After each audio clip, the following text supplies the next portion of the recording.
Virginie Gomez, directrice de l'hôpital de Castelnaudary. Ça y est, le centre de vaccination est en route. Oui, on a eu le plaisir d'inaugurer ce jour le centre hospitalier et la médecine de ville en présence de Madame la Préfète, de l'ARS et de la mairie de Castelnaudary. Un centre de vaccination Covid a la particularité d'être à la fois public et privé et qui a vocation à pouvoir permettre une vaccination à l'ensemble des professionnels de santé libéraux et publics et de l'ouvrir très rapidement d'ici la fin de prochaine aux personnes âgées de plus de 75 ans, puis de l'ouvrir à l'ensemble de la population.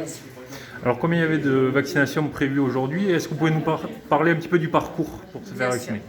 Donc aujourd'hui, pour l'ouverture symbolique, nous avons prévu 10 vaccinations, 5 vaccinations qui ont touché les personnels hospitaliers, médecins, infirmiers, administratifs, et 5 vaccinations sur les professionnels libéraux, médecins, infirmiers, psychologues, et chacun a vice-versa vacciné ses collègues. L'objectif sera d'avoir un parcours très simple au niveau du centre de vaccination pour la population, avec un numéro unique d'appel, des prises de rendez-vous à la fois sur Internet et à la fois avec une secrétaire.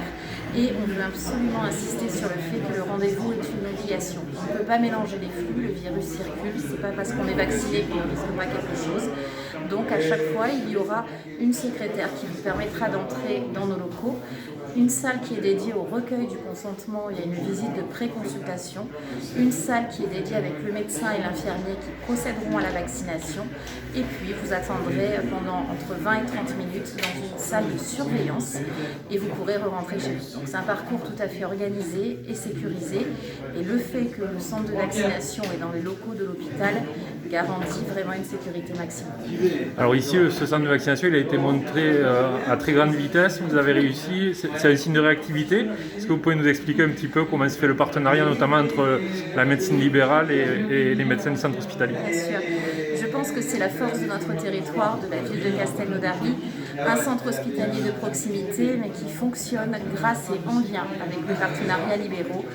Nous pouvons compter sur leur réactivité. Dès le début de la semaine, au vu des annonces ministérielles, nous sommes tous réunis en visioconférence et avons convenu de travailler ensemble, comme pendant la première vague, et de mettre à disposition des locaux et du personnel pour l'offrir à la ville. Au vu de l'avancée des annonces anticipées au fur et à mesure, en 24 heures, nous avons pu construire ce lieu et surtout toutes ces organisations en termes de commande par le centre hospitalier de la vaccination, en termes de mobilisation des dispositifs médicaux, et nous avons plaisir aujourd'hui de montrer qu'en étant réactifs, solidaires, on peut avoir une vaccination partagée. Alors peut-être un dernier mot sur l'intérêt de cette vaccination?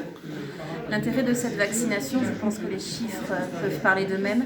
Nous voyons des morts Covid tous les jours et je pense que la population est sensibilisée et que de ce fait-là, la vaccination nous protégera. Mais je tiens à rappeler que ce n'est pas parce que vous êtes vacciné que vous ne devez pas porter les gestes barrières, parce qu'on peut quand même être porteur du virus et contaminer d'autres personnes. Donc vaccinons-nous mais restons protégés aussi. Et un dernier mot peut-être, vous disiez tout à l'heure que des gens appelaient déjà pour savoir quand est-ce qu'ils pouvaient se faire vacciner, donc il y a une impatience, c'est ça? Oui, donc je vous remercie en plus et je me permets de faire le porte-parole des agents de l'hôpital. Nous allons mettre un numéro de vaccination dédié qui va être opérationnel en début de semaine. À l'heure actuelle, nous recevons au standard du centre hospitalier beaucoup de demandes de prise de rendez-vous. Donc nous allons vous communiquer très rapidement un numéro dédié et une plateforme internet dédiée pour organiser tout ça. Mais je pense que oui, la mobilisation des Chambriens est là car les appels sont nombreux. Merci beaucoup. Merci.